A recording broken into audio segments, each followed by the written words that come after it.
मुद्दा हा महायुतीसाठी ठरू शकतो। सध्या राज ठाकरे आणि देवेंद्र फडणवीस यांच्यामधली बैठक संपलेली आहे। उपमुख्यमंत्री एकनाथ शिंदे यांची सुद्धा उपस्थिती होती। 2 जागांचा प्रस्ताव ठेवला गेला। वेदांतकडे जाऊयात। वेदांत,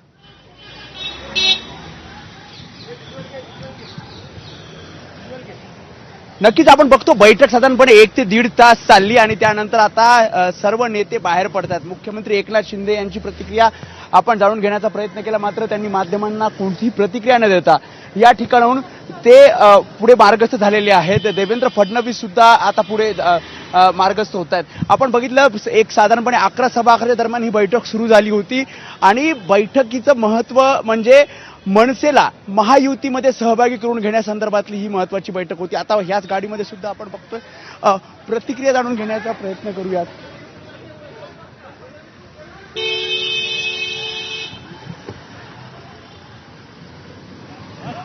राज ठाकरे आपण बघतोय, राज ठाकरे इथे त्यांची सुद्धा गाडी, आपण प्रतिक्रिया जाणून घेण्याचा इथे सुद्धा पण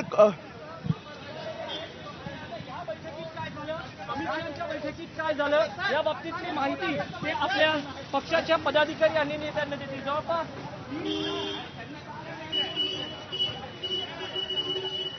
काय नाव त्यामुळे आपण बघतोय त्यांचा कॉन्वॉय जो आहे तो सगळ्या नेत्यांचा 3 महत्त्वाच्या नेत्यांची बैठक सुरू होती। साधारणपणे 1 ते 1.5 तास ही बैठक झाली। बैठकीत नेमकं काय झालं या संदर्भात कोणीही भाष्य केलं नाही किंवा कोणीही माध्यमांना अधिकृत प्रतिक्रिया दिलेली नाही। कदाचित जे ठरलेलं आहे त्यावर पुन्हा एकदा चर्चा केली जाईल आणि त्यानंतर महाराष्ट्र नवनिर्माण सेना महायुतीमध्ये सहभागी होणार का या संदर्भातली अधिकृत घोषणा केली जाईल। आपण बघितलं कोणीही म्हणजे मुख्यमंत्री असतील, उपमुख्यमंत्री असतील किंवा मग राज ठाकरे असतील यांनी या संदर्भात कुठलीही प्रतिक्रिया दिली नाही। काल एक गुप्त बैठक देवेंद्र फडणवीस आणि राज ठाकरे यांच्यामध्ये झाली होती आणि त्यानंतर 3 महत्त्वाच्या नेत्यांमध्ये आज ही बैठक होतीये।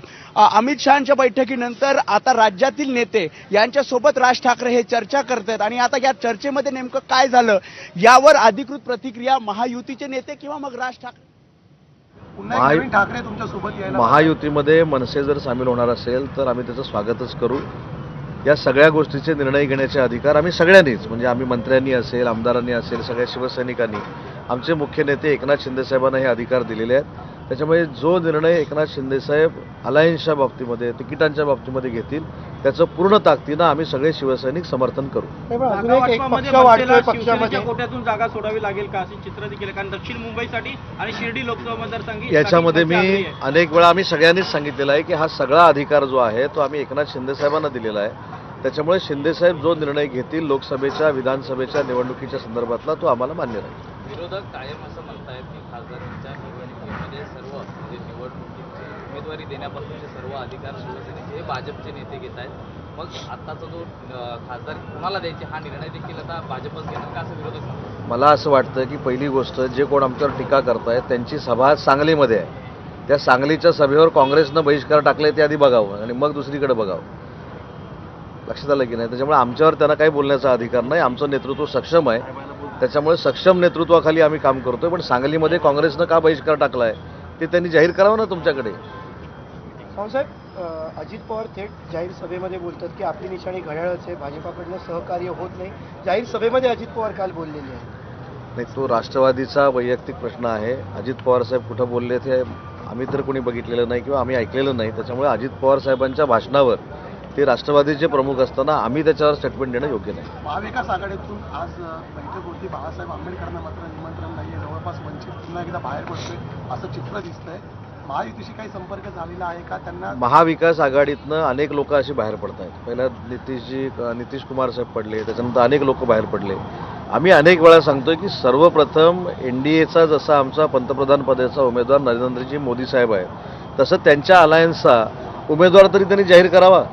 ज्या अलायन्सला पंतप्रधान पदाचा उमेदवारच नाही त्यांच्यावर आम्ही त्यांच्यावर बोलून त्यांना मोठं करू इच्छित नाही। साहेबांना पण विचारा।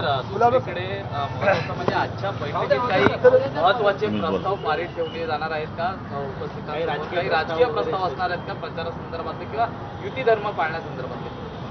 नाही, ही जी बैठक आहे ही कार्यकारिणीची बैठक आहे किंवा अशातला भाग नाही। ही सगळ्या जिल्हा प्रमुखांना एक स्ट्रॅटेजी ठरवण्यासाठी इथं बोलवलेलं आहे। शिवसेना महायुतीमध्ये कशा पद्धतीनं प्रचारामध्ये सहभाग घेणार आहे कशा पद्धतीनं तो प्रचारामध्ये सहभाग घेतला पाहिजे आणि महायुतीचा उमेदवार निवडून आणण्यासाठी ताकदीनिशी कसं काम केलं पाहिजे या संदर्भातलं मार्गदर्शन आज मुख्यमंत्री महोदय करणार. तर महायुतीमध्ये मनसे येणार असेल तर त्यांचं स्वागत आहे असं उदय सामंत म्हणालेत. पण संपूर्ण निर्णय आम्ही मुख्यमंत्री एकनाथ शिंदे यांच्या हाती दिलेले असल्याचंही त्यांनी सांगितलंय. पुन्हा एकदा जाऊयात, वेदांत नेब आपल्यासोबत आहे. वेदांत, त्या चर्चेनंतर कोणीही प्रतिक्रिया नेत्यांनी दिलेली नाहीये. आता जसं आपण म्हणतोय की अधिकृत घोषणा महाराष्ट्र नवनिर्माण सेना हे महायुतीमध्ये सहभागी झालं याची अधिकृत घोषणा नेमकी कधी होणार, तर ज्या प्रकारे प्रस्ताव राज ठाकरेंनी दिला होता 2 ते 3 जागांचा हा प्रस्ताव होता, त्यातली एक जागा ही महाराष्ट्र नवनिर्माण सेनेला दिली जाईल आणि ती शिवसेनेतल्या कोट्यातनं असेल, म्हणजे शिवसेना शिंदे जाईल आणि ती शिवसेनेतल्या कोट्यातनं असेल, म्हणजे शिवसेना शिंदे गटाच्या कोट्यातनं असेल अशा प्रकारची माहिती आहे. आणि त्यामुळेच एकनाथ शिंदे, देवेंद्र फडणवीस आणि राज ठाकरे यांच्यामध्ये ही चर्चा झाली. काल आपण बघितलं गुप्त बैठक देवेंद्र फडणवीस आणि राज ठाकरे यांच्यामध्ये झाली होती आणि त्यानंतर आता महायुतीची पुढे चर्चा नेण्यासाठी किंवा पुढची रणनीती ठरवण्यासाठी एकनाथ शिंदे सुद्धा आजच्या या बैठकीमध्ये सहभागी होते. आता पुढे नेमकं काय, कोणती जागा दिली जाणार, कारण दक्षिण मुंबईच्या जागेवर चर्चा झाल्याचं कळतंय. त्यासोबतच जी मागणी मनसेकडनं आहे ती नाशिक आणि शिर्डी जागेसंदर्भात सुद्धा चर्चा केल्याचं सांगितलं जात आहे. त्यामुळे दक्षिण मुंबईची जागा ही आता महाराष्ट्र नवनिर्माण सेना लढवणार आहे का यावर शिक्कामोर्तब केला जाईल. त्यासोबतच मनसे ही महायुतीमध्ये असेल यावर सुद्धा शिक्कामोर्तब केला जाईल. मात्र आता ही अधिकृत जाहीर कोण करणार, महायुतीतील नेते करणार की स्वतः राज ठाकरे पत्रकार परिषद घेऊन किंवा जाहीररित्या लवकरच पदाधिकाऱ्यांसोबत एखादी बैठक घेऊन हे जाहीर करणार, हे अद्याप कळलेलं नाहीये. मात्र बैठक ही सकारात्मक झाल्याचं चित्र होतं, कारण ज्या प्रकारे बॉडी लँग्वेज सगळ्या नेत्यांची दिसत होती बाहेर येताना, तिन्ही नेत्यांची बॉडी लँग्वेज सकारात्मक होती. त्यामुळे ही चर्चा सकारात्मक झाली असेल. कदाचित पुन्हा एकदा राज ठाकरे हे भाजपच्या पक्षश्रेष्ठींशी दिल्लीत चर्चा करतील आणि त्यानंतर एक प्रकारे महायुतीमध्ये नेमकं मनसेचं स्थान किती जागांचं असेल हे फायनल होईल आणि त्यानंतर पुढची रणनीती ही महायुतीकडून ठरवली जाईल. या बैठकीत फक्त जागांबद्दलच नाही तर पुढे नेमकं प्रचार नेमका कसा करायचा, जर मनसे आपल्यासोबत येत असेल तर मराठी मतदारांचा टक्का वाढवण्याच्या दृष्टिकोनातनं ही युती महत्वाची महायुतीसाठी ठरणार आहे. त्या दृष्टिकोनातनं प्रचाराची पुढची रणनीती काय असणार यावर चर्चा झाल्याची सुद्धा माहिती आहे आणि त्यामुळेच लवकरच या संदर्भात अधिकृत घोषणा ही अपेक्षित आहे. प्रज्ञा. वेदांत, धन्यवाद दिलेल्या सगळ्या सविस्तर अपडेटसाठी. तर मनसे महायुतीमध्ये येणार असेल तर त्यांचं स्वागत आहे अशी भूमिका भाजपच्या नेत्यांनी आणि शिंदे गटाच्या नेत्यांनी सुद्धा घेतलेली आहे. पण नेमकं काय घडतंय, मनसेची भूमिका नेमकी काय राहते, वाटाघाटी नेमक्या कशा होतात आणि जागांची जी मागणी करण्यात आलेली आहे त्यावर नेमका कसा तोडगा निघतो हे पाहणं महत्त्वाचं आहे. पण अर्थात जर मनसे महायुतीमध्ये सहभागी झाली तर एक नवा सहकारी महायुतीमध्ये जोडला जाईल आणि त्याचा अर्थातच महायुतीला फायदा होऊ शकतो. केवळ लोकसभा निवडणुकांच्या दृष्टीनं नाही तर लॉंग टर्म इन्व्हेस्टमेंटच्या दृष्टीनं मनसेकडे पाहिलं जातंय असं म्हटलं जातंय. कारण लगेच विधानसभा निवडणुका येऊ घातलेल्या आहेत, स्थानिक स्वराज्य संस्थांच्या निवडणुकाही अद्याप झालेल्या नाहीयेत. त्या पार्श्वभूमीवर मनसेचं महायुतीसोबत जोडलं जाणं हा महायुतीसाठी एक महत्त्वाचा मुद्दा ठरू शकतो. पण अर्थात अजूनही अधिकृत घोषणा कसलीही झालेली नाही किंवा कोणत्याही नेत्यांकडून त्या संदर्भातलं वक्तव्य केलं गेलं नाही. जर तरचीच भाषा अजूनही सातत्यानं वापरली जाते, त्यामुळे काहीशी संदिग्धता आहे. आणि राज ठाकरे यांच्या शिवतीर्थ या निवासस्थानाबाहेरून अमेय राणे आपले प्रतिनिधी सध्या आपल्यासोबत आहेत. अमेय, बैठक संपलेली आहे, राज ठाकरे थोड्याच वेळात कदाचित तिथे पोहोचू शकतात. काय घडामोडी घडतात शिवतीर्थवर, कोणी पोहोचलंय का?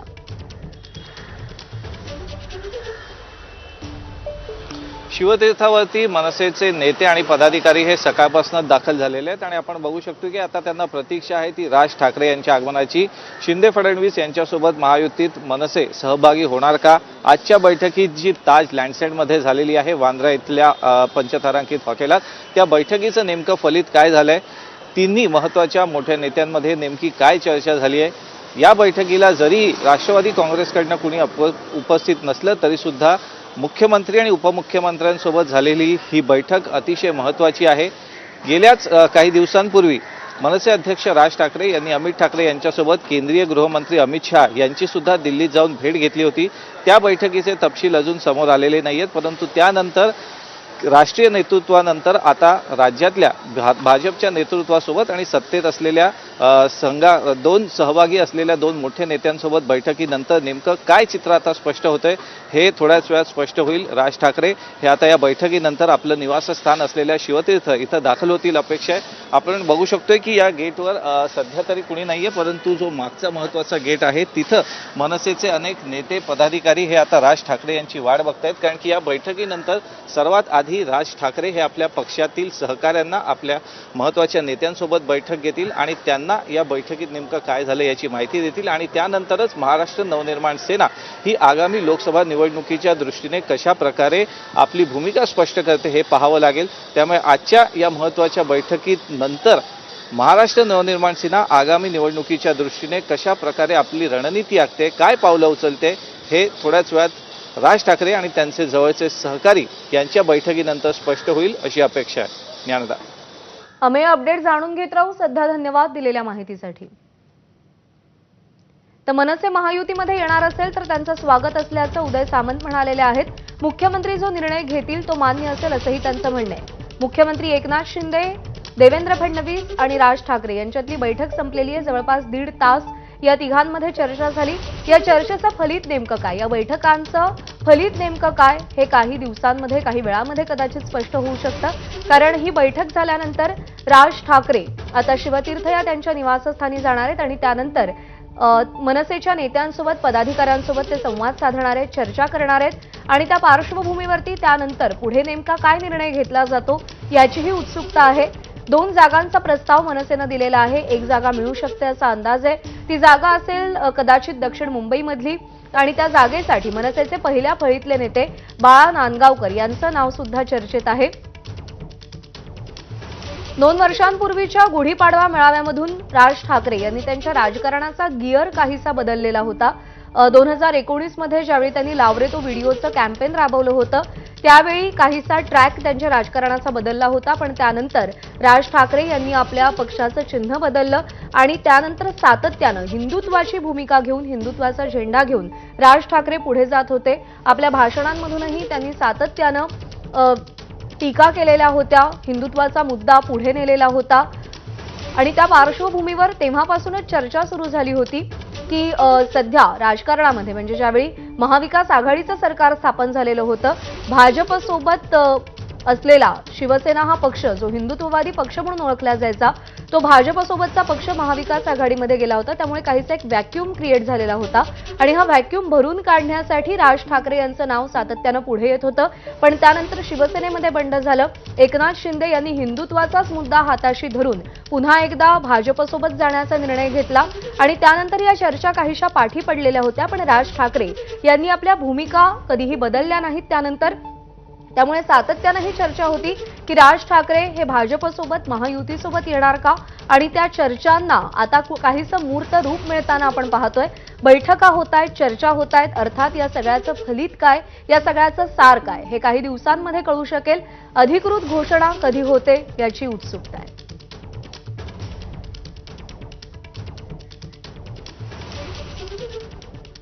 आणि या बातमीसह बुलेटिनमध्ये आपण आता इथेच थांबतोय. थोड्याच वेळात पुन्हा भेटूया याच बातमीच्या अपडेटसह. पाहत रहा एबीपी.